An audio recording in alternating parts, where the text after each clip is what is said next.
Good evening, everybody, and welcome along to the Suffolk Non-League Show. We are live across YouTube, across Facebook, and across Twitter. Adam, I can't believe it's finally happening. I was going to say, we've done it. We're here. Months and months and months of preparation, like up till 2 o'clock in the morning, sometimes designing things, getting things sorted. 2 weeks ago, it looked like this wasn't going to happen. We had to scrap everything and basically start from scratch, didn't we? But we're here. It's been a process, but I think we've got the best version of what we wanted. 100%, mate. How are you anyway? You doing well? Very good, actually. Yeah, very good indeed. Getting used to what we all like to call the new normal now, but I've seen my first football match. We know we've got a calendar for when things are getting going, and Twitter's actually exciting again now, so... Yeah, definitely. It's good, isn't it? It's nice to have a Twitter feed full of football rather than politics. I think you'd agree with that. 100%. Like everyone's interacting with each other again as well, and you get lots of little bits flying off sort of one club to another, and it's just fun to watch. I like watching all the little signing announcements and like all the pictures of people going up and looking at all the new moves and being surprised sometimes, and then other times thinking, that's going to be a big fit. So it's been fun. And talking of interaction, we've already got our first few comments flying in. We've got where is it? Spencer Hume on the screen here on Twitter. Looking forward to this, Spencer, mate. So are we. It's I said it's been a long time coming. If you guys haven't checked Spencer out, by the way, make sure you do so. Covers the Essex and Suffolk Border League. His effort into non-league football is just mental, isn't it? It really is crazy. Yeah. Doing big things down there as well, and highly regarded, highly respected. But you can see why a lot of effort goes in. Yeah, he's sometimes doing like 2 videos a day. I'm just like, I struggle to get one done, like let alone 2 games a day. Yeah, exactly. Yeah, this guy's absolutely mental. Make sure you go and check him out. Ashley Rex, just a couple of clapping emojis. We are happy to have you here, Ashley. Alex. Legend, absolute friend of the show. Feet up, cup of tea in hand, should be a good one. I hope so. I really, really hope so. Ryan Johnson from Berry Town. Whoop, whoop. Yes, we are here. Alex, new manager of Henley Reserves. Evening, gentlemen. Evening. Hope you're well, mate. Hope you're well. Daniel Barnard, Claydon A manager. Yes, and it's live. I don't know whether or not we're going to get copyright and striked for that phrase. I'm sure Sky Sports have got their name all over that. Ground hopping Mick, again, another friend of the channel. Good to have you here, mate. Hope you're doing well. Tony the Hat from Henley. God, these names are just rolling off. Love the actual emoji for Tony as well. 100%. It's got to be done, 100%. We've got Dean Cooper, Vinnie Ford. Yes, and then we've got Sanchez as well. Great to have you guys here. Really, really is. Really good to have you with us. We've got a lot that we want to kind of go through on tonight's show. So if you guys want to get involved in the comments, what we'll do every single time that we're talking about a topic, we can either bring your comment up on the screen like I've just done now, or if you want to appear on the show, if you want to come either on camera like myself or Adam, or you just want to go via audio, so like you would do if you were phoning into a radio station, you can say and request, if you just put something like link into the channel, just something like that, something like link into the channel, either on Twitter, Facebook, YouTube comments. If you put link, I'll send something over to you and we'll get your thoughts and opinions on those topics as we go through, because as much as me and Adam can ramble on, and trust me, you're about to find out we can ramble on, we want to get you guys involved in the show. So if you want on, just let us know. Let us know.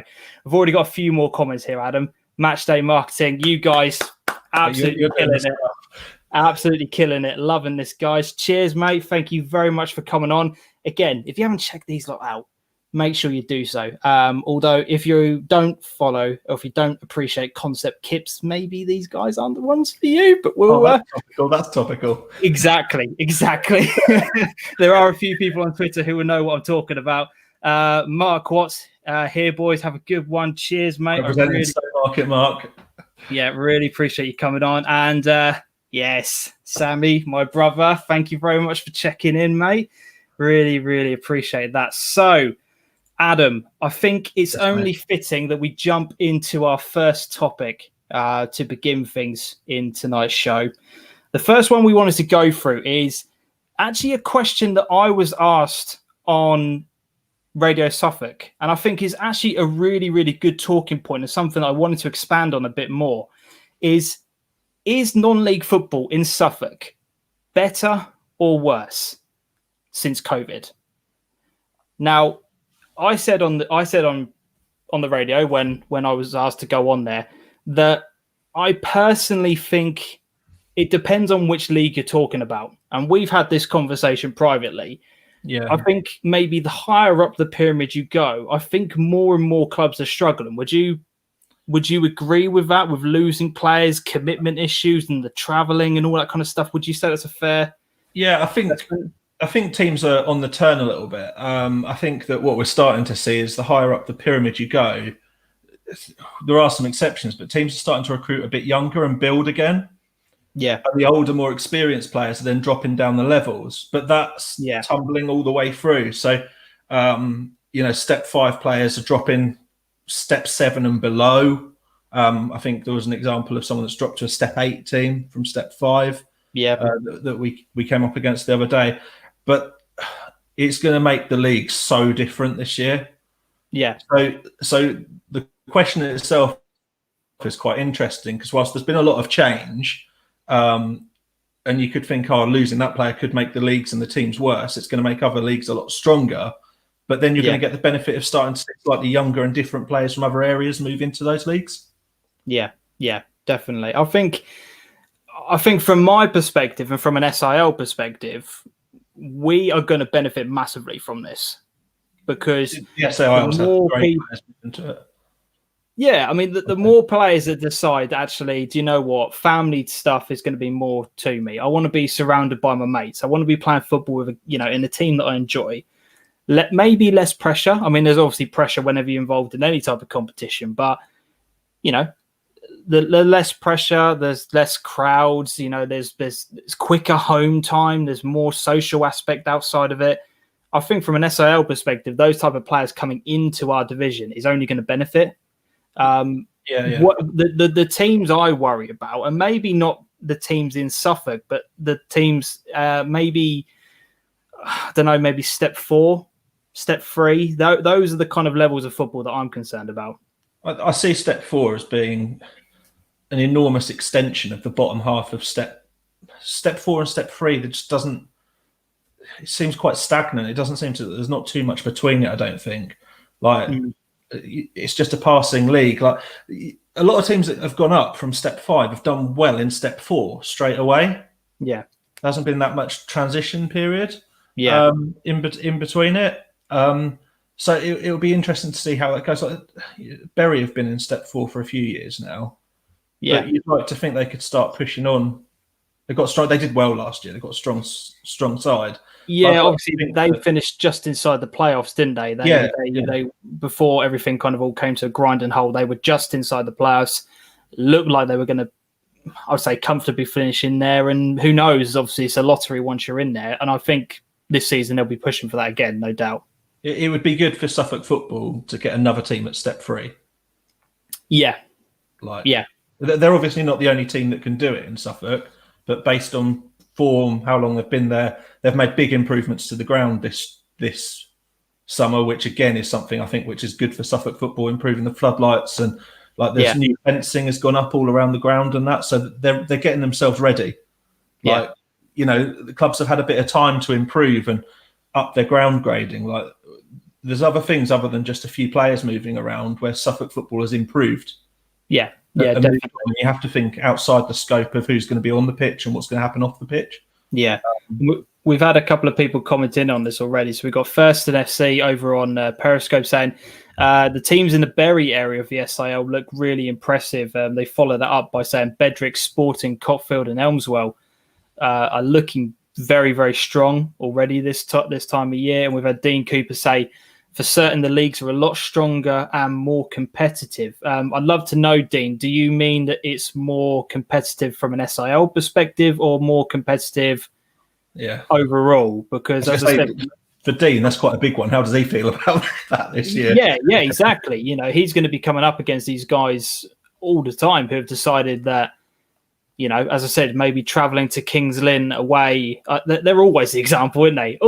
Every time in our part of the world, if you want to talk about long distance, you go, yeah, Kings Lynn away on a Tuesday night. But you know, you do Yarmouth away, whatever the case may be, on those sort of midweek ones, they do drag you down after a while, don't they?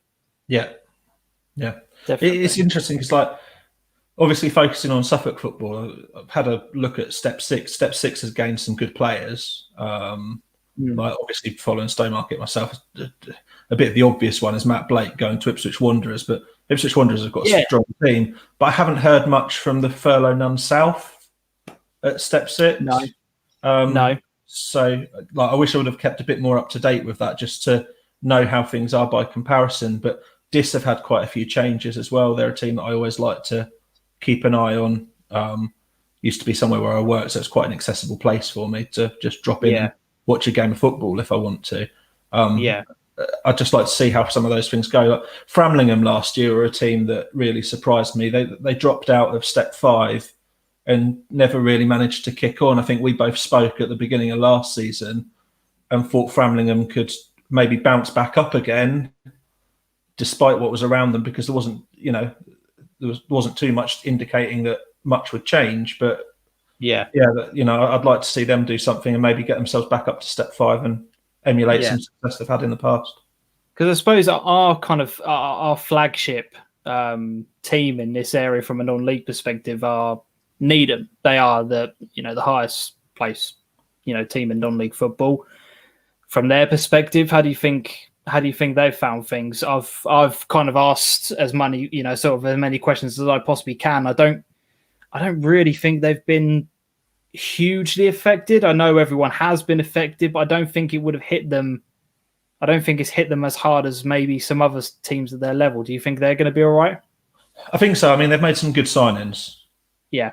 They've got a couple of good players in, and they've also been wise to move some players on that maybe didn't have a future there. So they've freshened it up. They've got fantastic facilities, as everyone knows. Yeah. Really, and I think they are well positioned to crack on.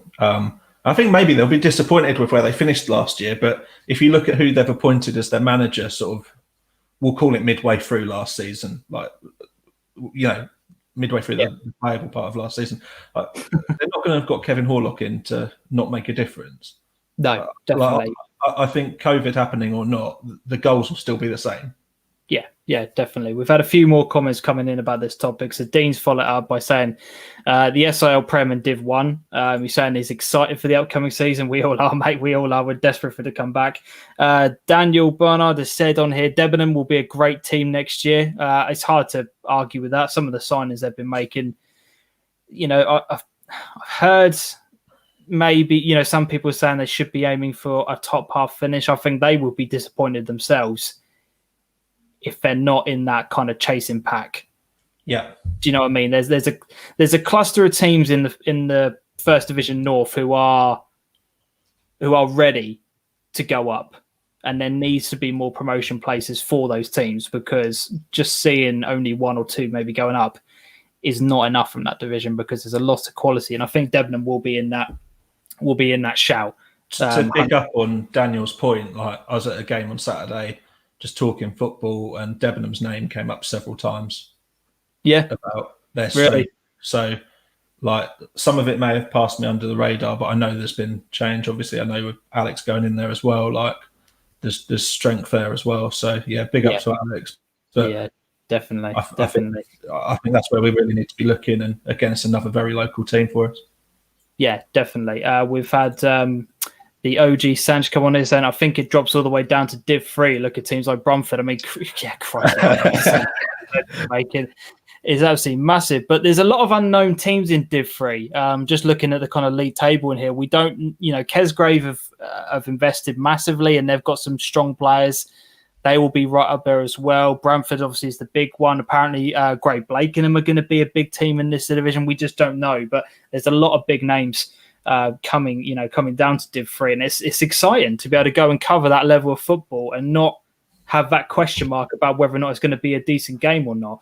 There's going to be a ridiculous amount of experience at higher levels now entering the SIL, and that's where the advantage is.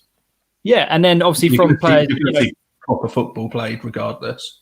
Yeah, and then from a youth perspective, if clubs around this area are looking to tap into that, having those players available to lean on and kind of ask them for their help and their guidance is only going to benefit things.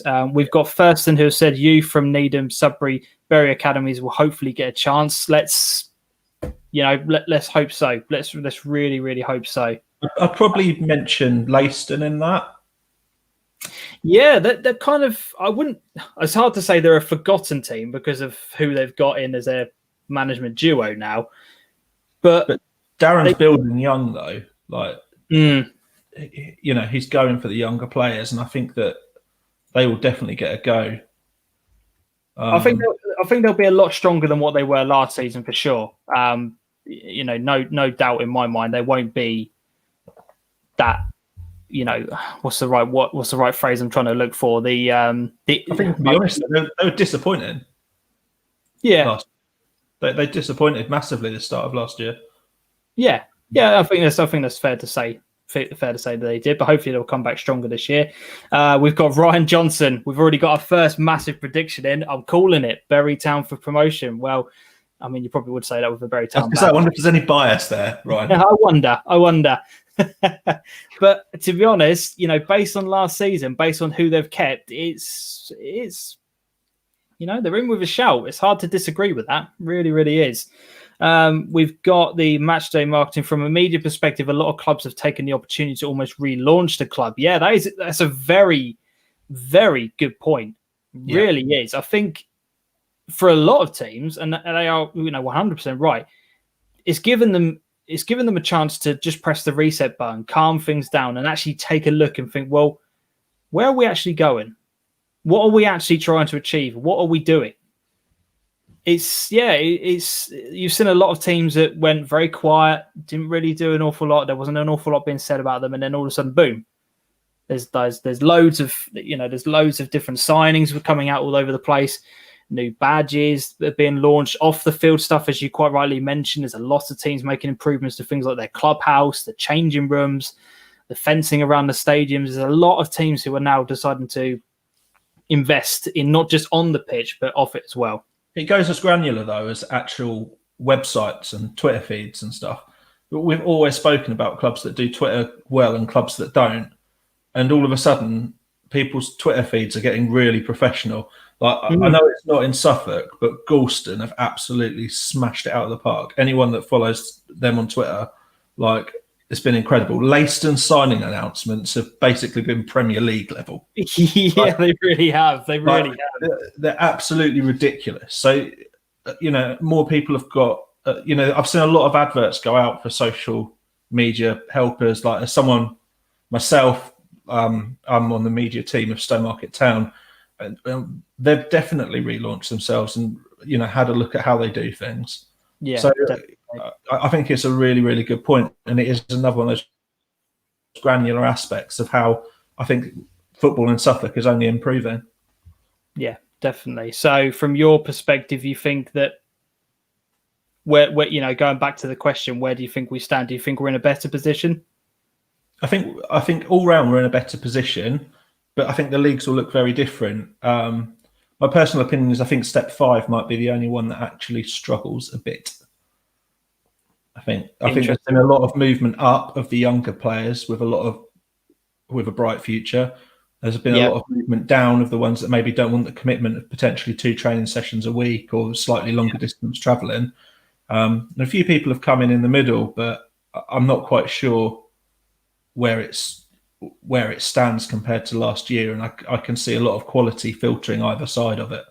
Yeah, definitely. A few more comments on this, and then we're going to move on to our next topic. So we've got Alex who follows it up saying, SIL looks a lot stronger with a few furlough non-players now playing senior and down to Div 3. Yep, and even at reserve level. Reserve level is going to be very interesting this year.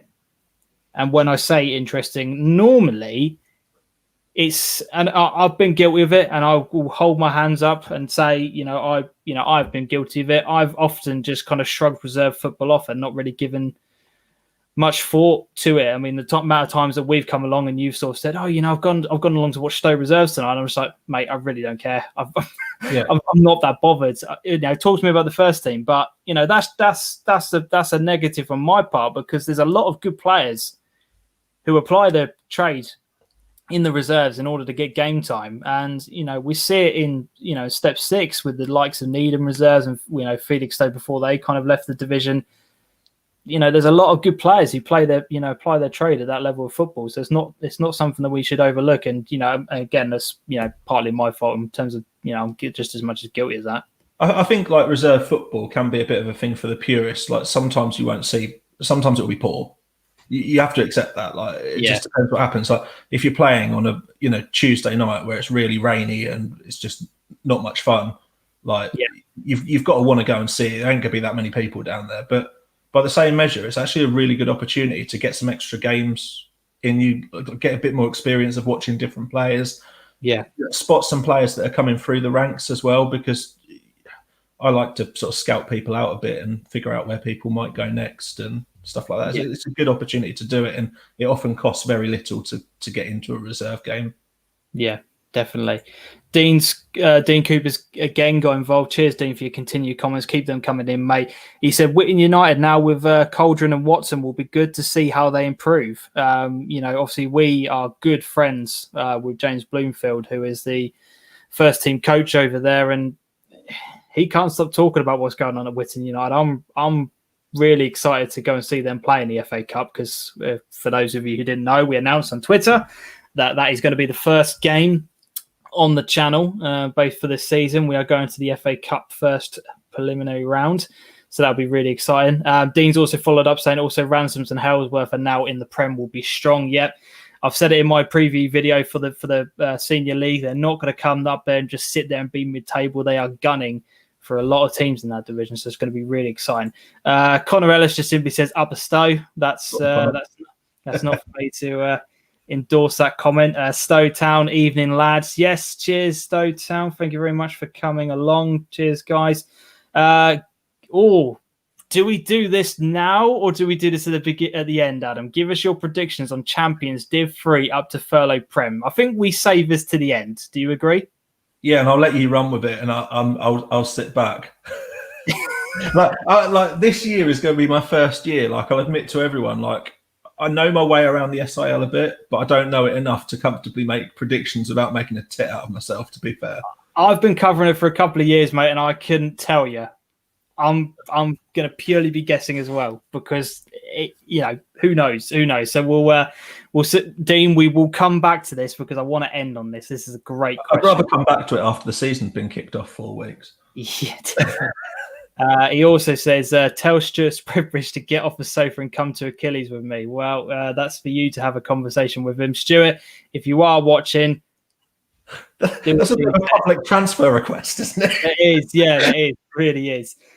We have got Needham Market Football Club Jensen. Would you come do some more ground hopping in Needham Market? Needham is definitely a ground we're going to come along to this season, without a doubt. Get Jensen involved as well. I know he does a bit publicly for Needham, on YouTube and Twitter and stuff. So yeah, 100%, mate. Yeah, definitely. I think from a Needham perspective, I want to come along maybe more Christmas, New Year sort of time, when the season's kind of settling down and I know whereabouts they stand, get some real important games in from a Needham perspective. But we'll see. There's plenty, fingers crossed, plenty of the season to show you there. Maybe we should just cram at the start of the season. Yeah, exactly. Yeah, just in case. We never know. Ben Moore, evening lads. Evening, Ben, friend of the channel, always gets involved in the comments. Cheers for coming along, Ben. Really means a lot that you are here, mate. Connor says Debenham will be underdogs in Div 1 with the signings they have players. Underdogs? maybe. Yeah, I think once you start making those signage, I don't think people consider you as an underdog. I think people consider you as one of the. It's a quiet contender, I think, more than an underdog. Yeah. Yeah, definitely. So yeah, those are the comments that we've got coming in for the first section. I love it. Really, really good, guys. Keep your comments and thoughts coming in. Again, friendly reminder, if you want to come on the show, if you want to appear on camera like myself and Adam, you can do so. Just put link in the chat. I will send you a message and we can get you on. If you don't want to appear on camera, you just want an audio perspective, that is absolutely fine. If you want to give you a force, if you're happy to continue typing away, crack on, do it. That's absolutely no problem whatsoever. And also, just a cheeky plug as well, Adam, I'm going to have to do this as well. Do you know, Adam, that only a fifth of my viewers subscribe to the channel? Absolutely did not know that. A fifth of my viewers subscribe to the channel. If you are not subscribed, it's so unbelievably easy. If you have a Gmail account, log into YouTube.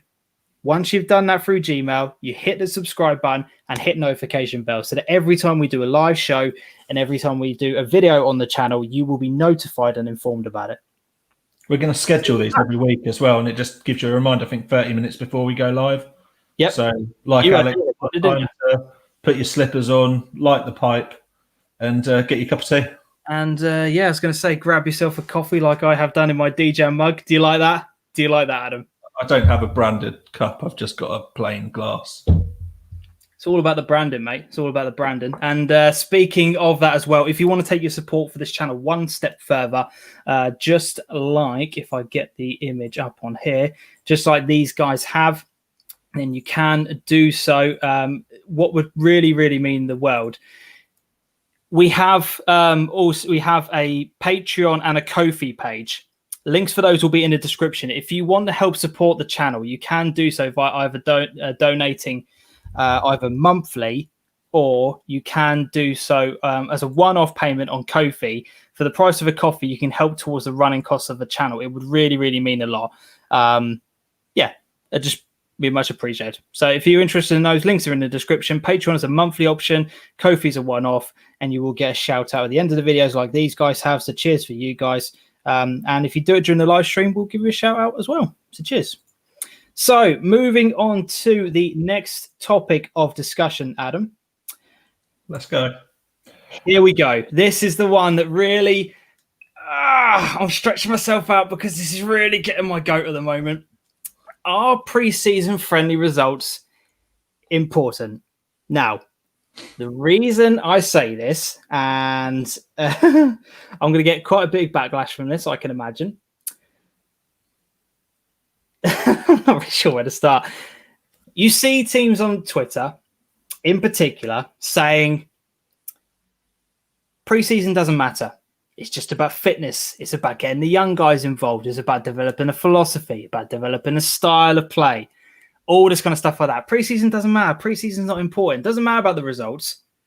And they start tweeting out stuff like, yeah, great game, guys. Really, really appreciate your time today. It was a hard-fought performance. Thank you so much for playing. And you're like, well, hang on. What was the result? You go onto the other team's page and you find out they've lost. The week later, when they win, great win today. X person scored, this person scored. We played unbelievably well. What a victory. Really well played, lads. And it's like, well, hang on. Is it important to you or not? Which one is it? Which one Management is it? Psychology is what that is. It really irks me. And I don't know why, because it really shouldn't. It's not even that important in the grand scheme of things in non-league football. But are preseason results important? I'm looking to you guys in the comments here, for the managers, for the players. Do you care about the results? Is it that important? Do you know what is important for you during preseason? I don't know. If you want to see your team win, yeah, you probably do. That's one important thing. Mm. Is a manager going to be happy if you get thumped 4-0? No, he probably isn't. No, I can't imagine he would be. Like, I get that there's other things and they don't count for anything, but to hit the back of the net a few times and show that you can keep a clean sheet over a 90, That's important. I don't know where I would stand, if I'm being honest. I suppose it probably depends on whereabouts you are as a manager, whereabouts you are as a club. If it's like your third or fourth season in, you've really only got to get a couple of players maybe up to scratch in terms of the philosophy and the style of play that you have. And I suppose at that point, it's about developing a winning culture and getting yourself in that kind of mindset and ready and raring to go for the season. Yeah. If you are new to the club, then you want to stamp your point of how you play. And maybe there is going to be a transitional phase. So pre-season is that time to get your style of play across. I don't know. I'm not involved in a team to argue that point. I think for me as a neutral, when it comes to my team, and we're in Suffolk, I won't say who my team are. You already know. I could not care at all about the results. I just simply do not care about preseason results because it means absolutely nothing. So what is the most important thing? I don't know. I honestly don't know. I think it's a case of setting expectation, though, as well, James. In what way? So you set an expectation about a way you want to play. You set an expectation about the fact that you want to be a team of winners. You set an expectation about the way the dressing room works and how that reacts. Yeah. If you set those expectations about the way you want to play, and that gives you a team of people that can't win, then how do you go into the season knowing that first formula is right? So what you get at the end of the way you set up has to carry weight and has to have importance. You can most teams play 4 friendlies, right, at minimum. You can't play 4 friendlies, not win any of them, and say things are going great, and then expect to not be slightly worried as a fan or as a club when you go in to play the league. Because a lot of teams will play teams either below them or above them. You never play teams in your own league, generally. No, very rare. Some teams have done so far, but generally you'll go for teams outside of your scope. Yeah. And I can guarantee there'll be clubs that will have a game against a team 2 or 3 leagues below them. Yeah. Because that team that picks it will say, well, that's going to give us a chance to build up our confidence in goal scoring. And the team that accepts the friendly request would say, well, that's going to give us a chance to build our defensive mentality up. Yeah. So there's an aim to it all. I guess, but it again, I suppose it depends on whereabouts you are as a club, as management, and as a group of players. If you are, if you're still in that development phase, obviously everyone wants to win. I think 99.9% of people who step foot onto a football pitch want to win that game of football. You don't have anybody who goes into a competitive environment who doesn't want to win. But at the end of the day, when you are mentally preparing yourself and trying to get fitness levels back up, and especially given what's happened in recent months, are you just grateful to be on the pitch rather than the result? I suppose we're talking about quite a unique set of experiences and circumstances, aren't we? Really, I don't think the first pre-season game that any team played this year could have had any degree of weight on it, just because of how long it's been since anyone's played. But the win is important to set the mindset. Mate, honestly, the comments are popping right now. I've got to get some of these on screen. Before we bring those up, just to say, yes, Sammy, I know the nice mug. He's got me a shirt. I will wear that on the next live stream. He bought it from branded zippers. Sorry? We've got branded zippies, t-shirts and coats as well, haven't we? Yeah. So let's get on to your comments. Let's have a look. So Ben Moore, no, it's all about fitness and new players gelling with each other. As a coach, that annoys me when people say the results matter, because it doesn't. Interesting take. We've got OG Sanj.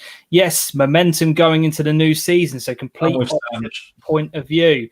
Ryan Johnson, I don't care about the results as much, but it's still nice to see a win. Yeah, 100% agree with that.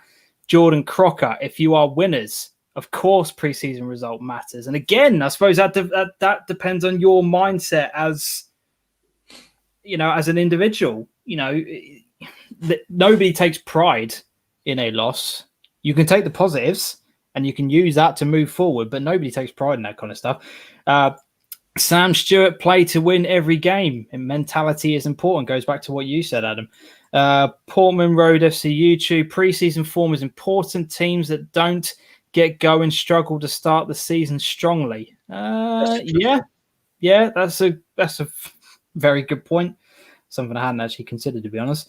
Dean Cooper, yes, they are important. We play to win. However, for me, I have built a team from nothing, and it is about getting formations, players in positions, etc. So again, Dean is at the start of his management journey with Achilles, and he's in that crossroads. He's just openly said he's in a bit of a mixture. He wants to win, but it ultimately is about getting your team ready and prepared for a brand new season. So, what is your biggest focus? Because when you are bringing so many new players in, what's more important? I think it's difficult. I spoke to James Greenfield on Saturday about their game. They lost 3-1, I think, at Witton. But he said he experimented massively, so wasn't worried. So there has to be some leniency to have those experiments and build that formation, build that squad, try the new tactics, try different ways of attacking and defending corners and throw-ins and stuff. But if you would have come away from that game and it would have been 10-1, people's confidence would have been smashed to bits. Yeah, definitely. Yeah, no, I agree with that. We've got Ashley Rex who says we learned more about ourselves in a 6-1 defeat in pre-season. That's a very interesting take.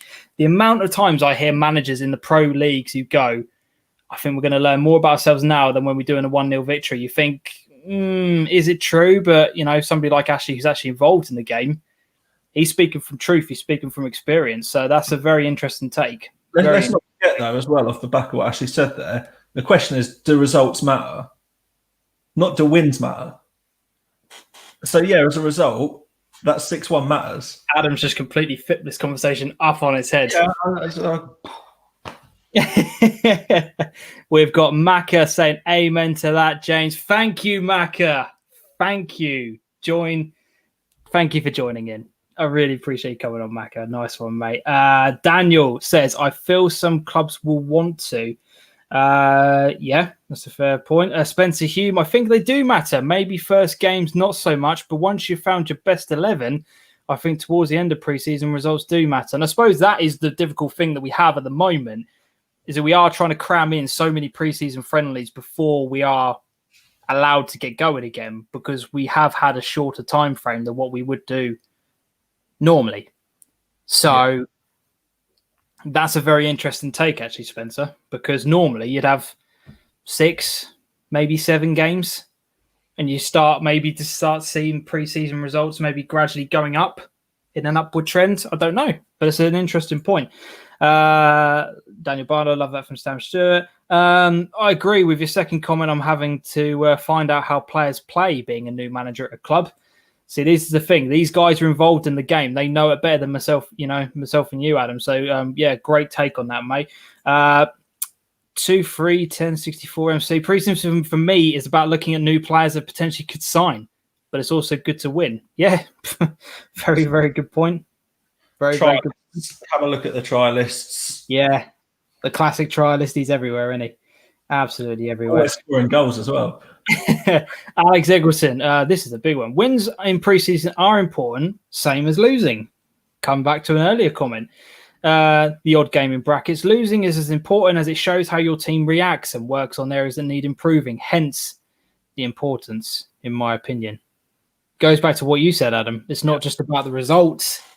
It's about what result you get. First and saying, always aim to win, but also set your aims away from the results specific to your team. I suppose it depends on how many pluses and negatives you can take from a game and what you then take into the next training session, really, doesn't it? It depends on what you're getting from it, because if it's just a standard 2-0 run-of-the-mill victory against a team in a couple of divisions below you, what have you learned? Yes, it's nice to get a win, but what have you learned? Like, every team's going to have their key performance indicators for what they're looking for from every game. You're going to look at what the tempo is like, what your range of passing's like, what your distribution is like. Yeah. Do you know what I mean? How quickly you get front to back, how you can play between the lines. But I think that comment particularly, you're going to set other small goals. Like, are you utilising something in a set way? And that sort of comes back to those tactics and the sort of tiny elements of the game that as fans, you're not really thinking of too much. If you're seeing those set piece routines work, you're going to think that's the one to go with. If you're seeing that absolute garbage when it comes to it, then it might be time to go back to the drawing board as a manager. So definitely, it's a tough one. Definitely. We have got the man, the myth, the legend, Ian Van Der Ray, saying friendlies are a bit like making scrambled eggs in a microwave. Oh, dear. Brilliant. That is quite possibly the best comment of the night so far. That is absolutely stunning. We have got, again, Alex, the other thing I have to look at is getting a side together for semi-finals from last season. Yeah, good luck, mate. Really do wish you good luck. We've had up and down preseason so far. We've taken the losses and built on them from training and on to the next game. And yeah, I think there's a wide range of opinions within the non-league scene. It's not. Again, I think it comes back to what I said right at the beginning. It depends on whereabouts you are as a team and whereabouts you are as a manager or a coach as to what your kind of train of thinking is. Because if me and you set up a football team tomorrow, let's say, never know, fingers crossed, maybe 5 or 10 years down the line, Adam, what do you reckon? We'll be on YouTube calling out for the signings. We'll do a transfer window live. We are delighted to announce, that'd be interesting. But if we started a brand new team right now, what's going to be important to you? That's what I'll ask you that question. What would be important to you right now if me and you set up a football team? We had we just signed a load of new players, never kicked a ball. This is a brand new team. What is important to you? What do you want to establish? Attitude and team togetherness. I want people that are going to play for each other. Right. So 100%. The results are not important then? I would hope that they carry each other. Right. I think if you get that team spirit and get that team bonded, right, you still need a team of winners and you still need players with the right technical ability as such. But if you've got people that are out for themselves in that team, you're always going to have weak links. Yeah. But I'd want a team, I suppose in a way, your safety net is within recruiting players that know each other and have played with each other before. Yeah. And do you know what I mean? Like, it'd be easy to answer that question by saying, I just want to make sure that I've got a team full of attacking intent. Yeah. And a goalkeeper that can play out from the back. But that's stuff that you coach into a team. Do you know what I mean? If you know you've already got a team that are there together and have got the right attitude, like I think that would be the key, your base point if you're building a team from scratch. For me, yeah, definitely. We've got Dean who says bonding, togetherness, keywords you pointed out there. FC Ransoms, and I think they hit the nail on the head here. This is absolutely hitting the nail on the head. Just do you. Each team is at a different stage of development. Objectives should be different. And that's my sentiment. That is my sentiment exactly. It's down to you as a club and it's down to you as management what works for you.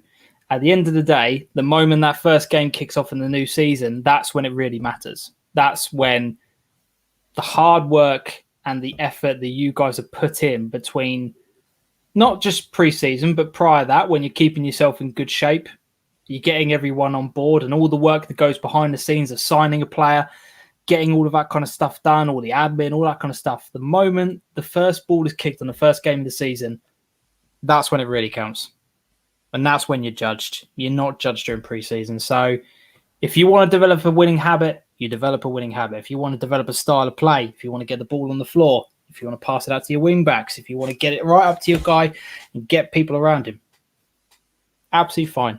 Just do you. I like it. It's a good point to end that topic on. But I enjoyed that. That was a good discussion. That was a really good discussion between the two of us. Yeah.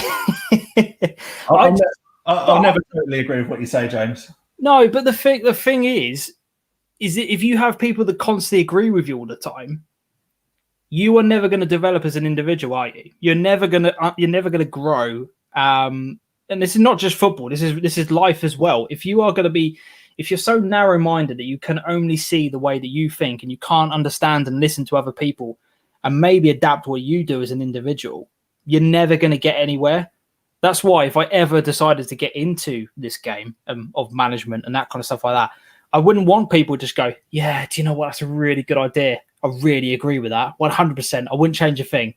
I don't want those kind of people. I want someone to go, do you know what? Actually, if we move him there, this can work. And you'd be like, yeah, okay, yeah, let's do that. And, do you know what I mean? So, I don't know. It's you want to combine a Pep with a Claudio Ranieri, don't you?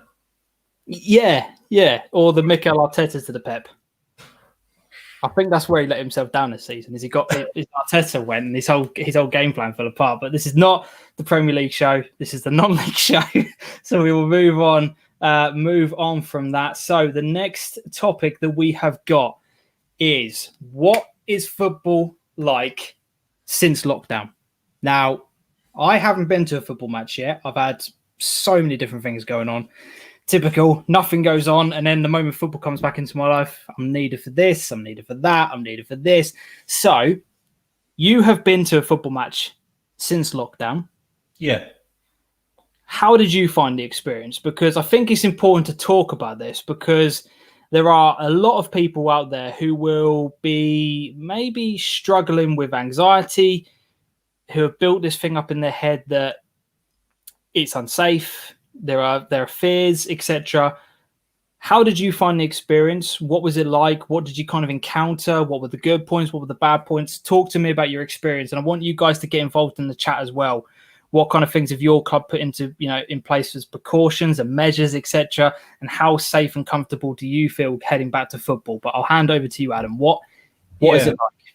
So I want to start off by being really open and honest, and like understanding that there are going to be people that don't feel safe doing it, and I get it entirely. Yeah. I think that's why I wanted to talk about it, because there are going to be those people out there. I was like really, really pleasantly surprised, like going back to football. I went to watch Stowmarket play against Kings Lynn. Obviously, it's the team just down the road from me, and I was a bit dubious, but I even took my 3-year-old with me. And I thought, like, if I'm going to do it, I'm going to do it how I will through the season. I'll take him down there, and if it's not right for me, then, with him, I'd walk away. And I wasn't sure how it would go. But get to the gate, do your track and trace form, give them your telephone number and your name, and you're through the turnstile. You had to do that part first of all, did you? Track and trace was at a table with a gap between the turnstile. Do your sanitizer at that point so they know that everyone's done it. Cool. And then, like I say, you're going through the gate. Now, as I volunteer at the club, I didn't have to go through the payment thing, so I don't know if they're contactless yet or not. However, I know a lot of clubs have started taking on the iZettle method of payment. Yeah, I've seen that quite a lot on my Twitter timeline. Clubs so that will allow you to pay with your phone if you've got your card loaded onto it. Or just by contactless debit card. I mean, I've barely used cash since we've been in lockdown, so I think that's a really good way to go. And it's something clubs can do to encourage people back. Yeah. But once I was in, I'll be honest, other than wearing my mask when I was in the ground, it wasn't really that much different. Like, there's tape on the floor, but you just do it now automatically. Yeah. What I really want to get the message across is that the things they've had to implement are now autonomous in our brains. Yeah. We already, over the last 6 months, we've learned that you keep a couple of meters away from people. We've all learned that you don't huddle round in a circle and start coughing over each other. Like, do you know what I mean? Like, be honest, keeping my distance is something I always did pre anyway. You're good at that. Like, what I noticed more of is people may have been like spreading a bit more around, but it was definitely clear. Like, I thought the 150 at Stowe would sell out really quick, especially if Kings Lynn being the opponents. I don't think that was the case. I don't think it did sell out. Interesting. But it's obvious why people might not feel comfortable yet. But from my experience, I'd really reassure people that there isn't anything to worry about. There were people going around wiping down the handrails at the side of the pitch. Right. Everyone that comes off the pitch, like there was a volunteer that was there. They were anti-backing all the players' hands and everything every time they came off the pitch. And there was a lot of players coming on and off the pitch because Kings Lynn brought 22 players with them. Yeah. So there was a lot of movement, but there was someone there manned the whole time. There were other stations around the ground where you could anti-back, but the game wasn't any different. No. There was a, what's on the pitch is not different. No, each half is broken down into two halves, as such. Like, obviously, if you've got a beer in your hand whilst you're watching outside, you can't wear a mask. So there is a workaround for people that are worried. I'm sure quite a few people like beer as well. So, that's the thing. Like, to keep everyone safe and to make sure football carries on, all I'd say to people is don't stand in massive groups. Do the sensible things you've always been doing. If you're sitting in the stands, because we all know people like to sit in the stands, keep your distance from other groups that are outside of your household. Yeah. And just expect for people to be walking around and cleaning a bit more. And maybe people will have to get in your way a bit and ask you just to move whilst they do something. But everyone's doing it for the right reasons. And it was genuinely good. The things I didn't experience, like the food counters aren't open at Stone Market yet because as part of their build-based grant, they've actually redone their kitchens. Right. Their launch date for all of that is the FA Cup game. Right. That they've got in a week or so's time. So there were some bits that I would have liked to have known how they work. But I spoke with the health and safety officer that was there, and it's all going to be the queuing with the 2 metre gaps. Everything's taped up on the floor, ready to go. Yep. They're operating a couple of different windows so that you're not getting everyone communing at the same window for food and drinks. So if you want a hot drink, you go to a different place if you want a burger or whatever. Yeah.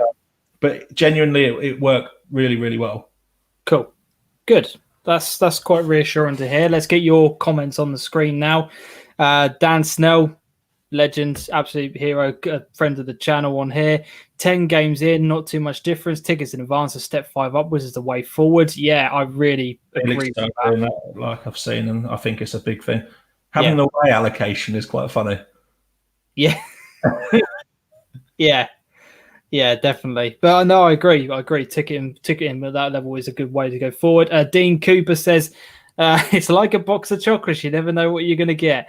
It's strange, no dressing rooms, no atmosphere, no big banter and difficult, but it's football and we love it.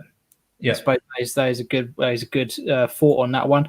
Ryan Johnson, going to my first live game against Mildenhall on Wednesday under new floodlights. You enjoy it? Are you in any way worried, nervous at all, Ryan? I mean, I have to admit, I'm not. I'm not particularly worried, and I know a couple of people have been messaging me online, sort of saying, "Is that have you not gone along to a few preseason games because of what's going on?" No, it's because I've just genuinely been busy. I haven't had an opportunity to go to a game yet. Trust me, I'm itching to go, and I'm ready. I am set to go, but it's just been the last few weeks have just been a bit chaotic. So I will be coming along to a game, but I 100% understand and get why some people are worried, and they will have those anxieties. But I think it's kind of one of the things. Once you do it once, and once you're there, you'll be absolutely fine. You're absolutely fine. I'm not saying this just because I'm a Stowe fan. Please take that out of the equation. But Stowe did it so well. I would happily go out and tell people it is fine. Get down to a game. Nothing has changed. Obviously, other than the things that we now have to do to keep ourselves safe. Yeah, it's still the football experience that you knew and loved beforehand. Yeah, and don't let that take away something that, as people, we really enjoyed. Yeah, definitely. And it's great that they've taken to those health and safety measures so well, and it hasn't caused big problems. Because I even saw a couple of clubs didn't actually go ahead with opening the ground up to fans Saturday, even though they could have done. and it does show that some people aren't ready to adapt yet, and others are. So it was good. I know there's been a few grants go out as well, which has helped buy some things to keep the places COVID ready. Yeah, definitely. We've had a few more comments coming in, so let me read those out. So Ryan's then followed it up saying, "No, I'm not worried because I know as long as I keep my distance, I'm safe," and that is 100% certain. And Ian has followed that up saying, "I managed to socially distance from Tony Morley at the Suffolk game." Brilliant. Connor, I agree with Adam. The way that the game was run, it felt just like normal, which is good. This is exactly what we want to hear. This is exactly the experience that we want. We don't want to have this thing continuing to affect our lives. So that is good. We want to have interaction with people that also have feelings around it as well. So it's kind of proves it's not just me that's banging on saying come to Stowmarket. It was really good. Definitely. This is a very interesting point, actually. I know of fans that didn't turn up on Saturday at Stowe because they thinking they wouldn't get in. Right. Is the threat of limiting tickets putting people off, or is it everything that's been going on? Because that is a very valid point. If you are concerned that you're not going to get in, that might put you off from coming along to the game. The big problem, that's Tony who's sent that in. The massive problem we've got that I know Tony will know well is that we were getting 350 people at Stowe at the end of last season, at some points last season. So if you then say you're capped at 150, and then we're playing against a Step 1 team at Stowmarket, your automatic assumption is you're going to have people queuing up at the gates. Yeah. To get in, and then it's just like, well, I'd rather plan something else because it's a friendly. Now, if it would have been a league game, I think it would have been different because, contrary to what we've just said, friendlies don't matter as much to people as league games. Nice. So, like, going around in circles, I genuinely think had it have been a league game, a lot of clubs wouldn't have struggled. I've seen already tonight, Bury have sold out for tomorrow using their online allocation. They said there's one ticket left. That's going to have gone. Felixstowe have been advertising heavily. There's some clubs this will affect more than others. Like for league games, some clubs at Step 5 maybe only average 50 or 60 fans. Yeah. So being told they can only have 150 in, they're not going to be fretting about it. Yeah, exactly. But other teams like Mildenhall get fairly good attendances as well. Like they often got well over 200. It's going to affect them. Yeah. I know it's being stepped up, but we'll talk about it again when we go up to 300 and see how normal things are then. That's it. So we've had whereabouts is it? Ian said on here that was true. Fans not getting in. Yeah, follow that up. Ground topping Mick, looking forward to going to Stansted versus Tackley in the FA Cup. Can't wait. And personally not worried about going. Great, Mick. That's exactly what we want to hear. Glad that you're feeling comfortable and good, and in a good mental and physical state that you can go, which is great. Absolutely superb. Love that, mate. Really, really good stuff on there. We have got we've already read out Connor's point on here. Whereabouts are we? We've got Dan Barnard. People seem to go to the pub and enjoy the eat-in scheme. So why do they need to worry about watching a 90-minute football match? They're not going to be on top of each other. So get the fans in. The government aren't giving them 50% off their tickets, are they? Or like nuggets at 50% off. So yeah, that's probably why. Yeah, it's a good point though. If they are cramming, if shopping centres are allowed to open, there's no ticketing for those guys. If restaurants are open, there's no ticketing for them, and you're allowed to go to a bowling alley, there's no ticketing for those guys. Why are we at non-league football being restricted in the way that we're allowed to come into a football match? I think they, and in terms of when I say they, the powers that be, are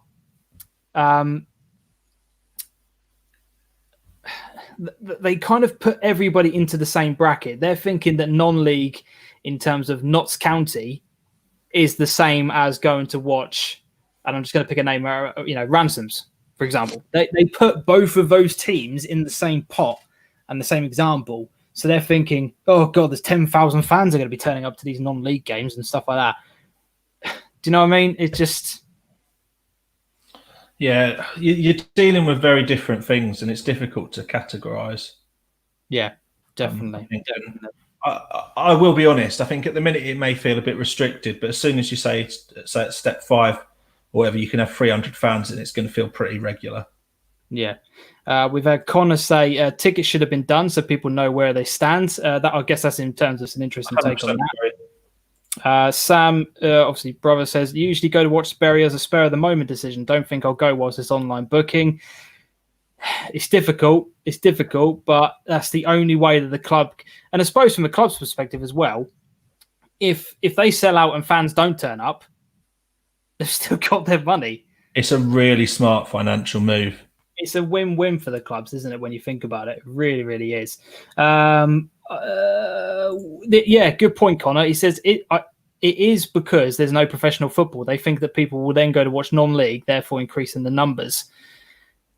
Good point. However, I think it depends on what level of football you're talking about. But I think most Premier League clubs and some Championship clubs to some degree have got their head so far up their backsides that they don't realise that non-league football exists. I think that's a fair enough comment. Would you say? Grassroots just gets forgotten about. 100%. It gets forgotten about. Most people don't realise that this exists, and when they talk about football, they think that the millions and millions and millions of pounds being spent is football. It is funny though. Like in lockdown, I went to watch some local cricket games. Just got bored of not being able to go outside and watch anything, and there were more people standing around the cricket pitch than I've seen at football grounds. Right, on that note, we're ending the live stream. I'm not having that. Get this cricket talk off my page. So that I think that wraps up that particular section as well. What I want from you guys now is if you've got any questions for me, myself, and Adam, get them into the comment section now, and we will answer them. I'm going to go back to the question that we had right at the very beginning. I'm going to try and find it, Adam. But whilst I do find it, I want to bring up some really nice comments that we've had from people throughout the show. Dean, guys, the show is incredible. Keep up the great work. Really appreciate that, Dean. It's our first go at doing this. I've been quite happy with how it's gone, to be honest, but it's nice to know that it's being perceived and received from other people very well. So thank you very much for your nice comment. It's never happened, but it's been fun.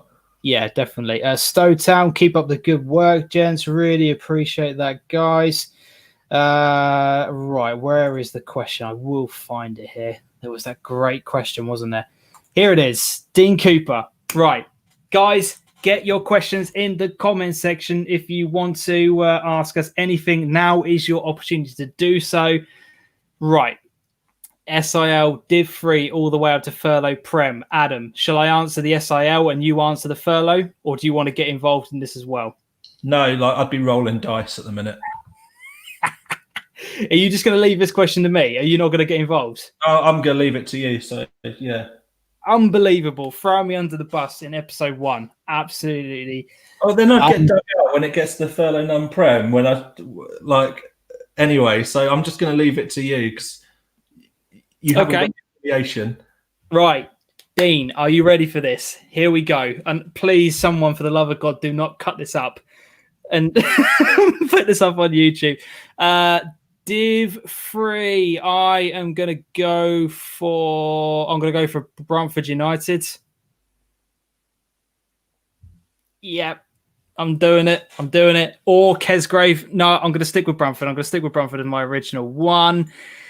Div 2. God, this is a tough one. I'm just looking at the teams for guys wondering what the hell I'm doing on here. Div 2. Oh, I really, really don't know. That is a tough one. Div 2, Adam, this is where I need you to be filling up the space on here. I'm going to go with Brentford Road Old Boys. I think they're going to pick up their momentum from last time and continue it. Div 1, I can't look beyond Wickham Market. I think they are going to do extraordinarily well. Although, as a Dirty Game says, Tattingstone Div 1 is going to they're going to be right in the mix. They really, really are. That's where I start to understand things. We've got senior division. I can't look beyond Cranes. Really can't. I think they are going to give this one last push, one last go. I think they are going to win the SIL Senior. Although I am going to give a massive shout out. I think Claydon are going to have an absolutely amazing season. I really can't wait to see what Claydon have got up their sleeve. First Division North. Oh, God, I really can't call this. I really can't call this. Sorry? It's got to be Ipswich Wanderers. With the signings they've made, it just has to be. Really? For me, I think they've got to go up. They've got to be. Okay. Here he comes. This is where Adam's knowledge comes in. Whilst you have a little bit of a further think about that, mate, we've got Jordan saying Tattenstone Div 1, Bramford Road Old Boys. We've got Melton on here. Bramford Road Old Boys. Yeah, Bramford Road Old Boys on Twitter. Yes, boys. Yeah, I'm just Jordan. We will see about that. We sure will. These are just my predictions, guys. Please don't hate me too much. I think I'm just speaking my truth. I'm just speaking my truth. Adam, go on. You got in Furlough None, like First Division North. I think it's difficult. Like Norwich CBS last year outperformed where I thought they'd go, and I think they've picked up a few good players. But if Ipswich Wanderers keep together the players that they've got, if they can manage to do it, they are a decent side, and they have got players playing for them that probably shouldn't be anywhere near that league. Like, I don't know if Joe Francis is playing for them again this year, but he's ridiculous. He's a ridiculous player. Him and Matt Blake, Michael Barwick, they've got playing for them. They've got Craig Brand in goal. Like, they're all players with a lot more experience. Yeah. I can't see how, with what they've invested there and what they've got, how they should be remaining in that league. I am going to go with Norwich CBS. That's my prediction from that. I know that's controversial. I'm not sure that league this season. Sorry? Because they've changed things. I don't know. Connorella Senior has to be Cranes Henley and a toss-up between Old Newton and Claydon. This year in the Senior is going to be so unbelievably tight. It really is. Cranes, we got from Dirty Games. Sanj says Cranes. Daniel Barnard just simply says boo. Fair play, Daniel. That's your... I knew you wouldn't like it because I didn't say Claydon. Claydon, Prem, easy. Ooh, Paul, good shout. Dan Snell then says March Town in the Furlough None. Dan's got his finger on the pulse, so I trust him more than me, if I'm completely honest. Yeah. Connor says Wanderers. Jordan says Claydon to win the Prem. Agree with Claydon. They are looking strong. They really are. Some of their signings. Just absolutely mad. Jordan, Bramford Road All Boys are just kitsch third team. Oh, Jordan's bringing out the insults already. First episode. Absolutely love it. Trash talking already. Keep it clean. Keep it clean in the comments. I don't mind the trash talking, but let's keep it clean, guys. No swearing, all that kind of stuff. Thurston FC, Tattingstone Sporting for Div 1. Sporting are always there, aren't they? Sporting are always there in Div 1. They just need to get over the line. But yeah, interesting shout on that one. Furlough None Prem, it's hard. I can't look beyond Stowe. I'd rather say who I think would get relegated than promoted. I think. I just think. Jesus, Adam. Really? All right, go on then. Who do you think will be relegated from the Furlough Prem? Like, I can't see Hadley surviving another year at the moment. Oh, really? Okay. They've just been there for too long. Like at the moment, like I just, unless they've got a big change in fortune, I'm just not sure that it's right for them. Like I don't know. I'd like to think that they're a team that's really close to me, so it's easy to go to games there. Like when that's an easy away day, so it'd be annoying. But I think Stowe will get promoted, if I'm honest. Like, yeah, it's hard to look beyond Stowe. I think what's really interesting is the chasing pack and how much they can keep up this season. That chasing pack, I think, is going to have changed massively. In what way? In terms of more teams coming into it, or teams that were there that are going to drop out? What do you mean? There last season that are going to maybe find it harder next season. it's really difficult to do these and like not feel like you're just trash talking on people. But I think like Newmarket have recruited really, really strongly. Yeah, they are going to be a hell of a force once again. I can't wait to see what they're capable of. An absolute torrent of change happened at Norwich United, which I don't really know what to say, like with what's going to happen there. Do you want to see this comment? I'm not even sure. Like Stanway Rovers, not even sure how many players they've got left. Everyone seems to have left. I don't know who they've got. Like, if anyone can fill me in, I'd actually like to know. Wroxham will do well. Yeah. What about Witten? And I know we're going to be accused of, being on that bandwagon because JB's our friend and someone we talk pretty much every other day with.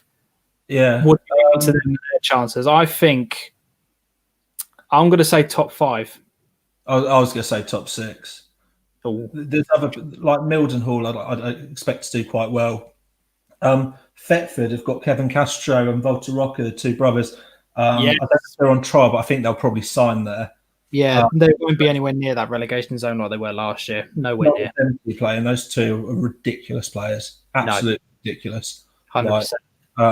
Let's read us some more of your comment, Adam, while you carry on. I'd expect those 2 to be playing step 4 football comfortably, but as soon as things start to work out for them, it just doesn't stick for some reason. Yeah. God Manchester Rovers last season were building a team.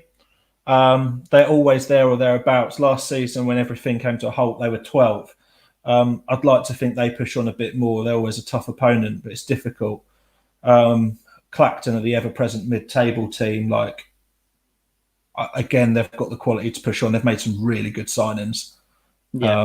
So I'd expect them to be hunting the top 6 as well. There's just a few teams that really worry me that have lost really good players, like Norwich United, Stanway, Woodbridge Town. Like off the bat, those 3. Yeah. Mildenhall, I expect them to be strong. I'm not quite sure how their recruitment's gone. Whereas Witten, I think they've recruited really positively, like in terms of what they're looking to do. But there's then some teams that I haven't even heard anything from, like Kirkley and Pakefield. Not heard a single thing from them all summer. But do you think that's been done intentionally, or do you think that's just because of the way their social media is run? I don't think their social media is as on point as other clubs. No. But it's always like a mixed bag in the league. Like some people are absolutely on point with it. And maybe theirs isn't up there with the best. So I haven't heard too much about it. But yeah. So we're getting a lot of people saying Stowe in here. We've had Dan who's put a brilliant comment. Stowe champions, Newmarket best of the rest, and a dark horse is Long Melford. Melford are a horrifically difficult team to beat. Yeah. Connor then backs that up and says Long Melford could be up there. I was impressed by them last season. We've had Kenny. Cheers for coming on, Kenny. Cheers, mate, for getting involved in the chat. He said Crane's a team to beat in the senior division, especially under new management. That's a great shout. Connor says Witten, Wroxham, and Newmarket will come close.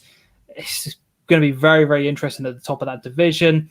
We've got Daniel Barnard. Daniel Barnard said Woodbridge Town is like to see do well this season. Yeah, we'd like to see them do well, but it's when you lose that certain amount of players, you've got to keep. I think keep those kind of Charles was for him again the other day and still ran rings around people. So, but speaking of signings in, Luke Taylor and Crow to Woodbridge, massive signings, says Jordan Copland. Yeah, good shout. Good shout on that one. We have got then Paul who says so big sign and debut goal on Saturday. Ashton Banthorpe.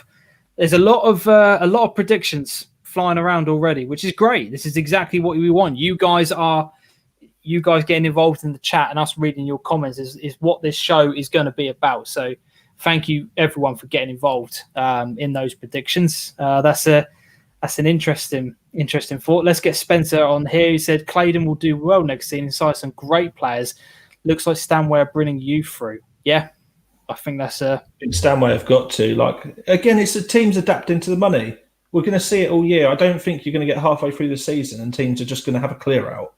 like we had previously. You're going to see the youth used a bit more. And I know we've spoken before, James. We think that's a good thing. 100%. 100%. Use those reserve teams. Use the under 18s. The amount of times I've moaned about it in private to you, obviously, where I've said, I wish X club would do more about promoting youth players. I wish there'd be more involved. And hopefully this season there will be, because, you know, that is the lifeblood of every football club. It's not just, you can't just have one focus on your first team. You've got to be focused the entire way down the sector, all the way down to the next generation of people that are coming in, because if you're not on the pulse down there, ultimately what comes out at the other end in your first team is going to take a big hit. I'm sure like Spencer can fill us in more details, but I'm sure Clacton have taken players from higher divisions that have come down, and I haven't seen that happen at too many clubs in volume. Yeah, definitely. So Ryan Johnson says, I hope Stowmarket come up. It seems like a nice away day. It's interesting. It's interesting. Yeah, I think you will. I think you'd enjoy it. It was just disappointing from their perspective to see that the season couldn't end, in the way that everyone wanted it to. But that's the way it is. Everyone's in the same boat. Cranes were annoyed because they weren't awarded the title. Certain teams were annoyed that they weren't able to complete their season, so weren't in those top places to go up when the finals. I'm sure we'll always tell people about like Jersey Bulls who had actually been promoted. Yeah. They had one promotion and they don't go up. Yeah. Ask a question: what's football like since lockdown? Pretty miserable for them, I should imagine. Yeah, definitely. But I've absolutely loved this. I think we're going to end it there, Adam. I think we've overrun by 30 minutes from what we spoke about. So yeah, we did, but it's been an amazing first show. For everyone who's got involved in the comments, whether or not you're on Facebook, YouTube, or Twitter, you have absolutely made this show for myself and Adam. We didn't know how this was going to go. We didn't know how many people were going to get involved. It's all well and good people watching it, but you've got a comment and stuff like that as well. And you guys have absolutely smashed it tonight. And I really, really mean that. I'm completely overwhelmed with the amount of people that have got involved. I really, really appreciate everyone coming on board. And I think, Adam, you'll probably echo those sentiments. I'm getting a little bit, I'm not going to say emotional, but I'm getting a bit like, it's just a lot of pressure just kind of like gone. Yeah, I was ready for like a 10 viewer thing and we'd be like kicking topics along. I even spoke about having a bonus topic just in case we absolutely failed at this. So like everyone, you've like made it amazing. Like, yeah, we will come back to it and it's done so much more than we expected, but it's all thanks to everyone getting involved. It's the show we wanted to create. Definitely. One thing I will say, just before we do go, and I was hoping that maybe we might be able to get Freya on tonight as a bit of a guest, but I just want to say, you'll see it on the screen here, congratulations to Freya on her new role, well known within the non-league scene and the non-league community. She has just got herself a full-time job. She's quit her job in order to take up a new position with the Football Fun Factory. Absolutely incredible. Really, really wish her all the best. I wanted to give her a quick shout out before we ended the show today, but really just that's the dream, isn't it? Giving up your work to go and get involved in football. She's living the dream. Absolutely living the dream. But yeah, let's read out some of your final comments before we go. Dan Barnard, great show, guys. Keep it up. Best around. Best around. I like that. Best around. The only show on YouTube for non-league football. Number one. Let's just say that. We're already there. We're not there yet. Sam, well done, lads. Cheers, mate. Really appreciate that. Ground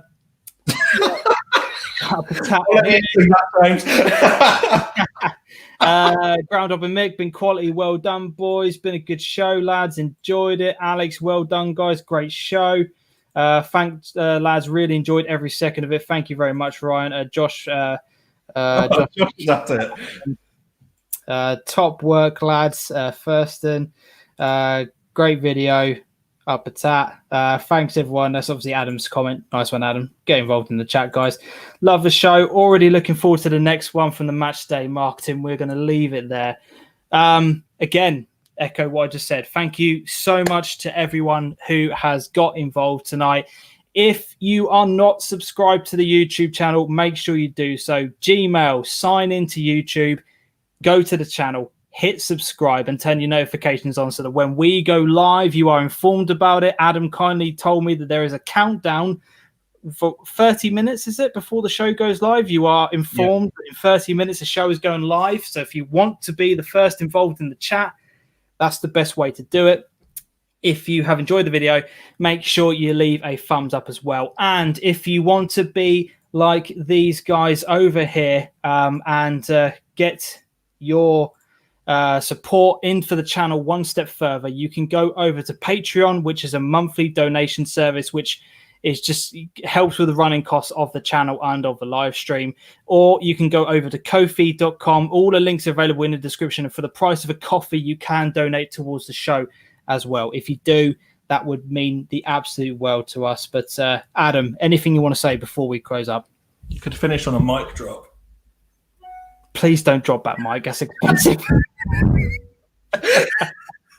Anyway, thank you very much, guys, for watching. And until next Monday at 8:30, I'm James. Here's Adam. Adios.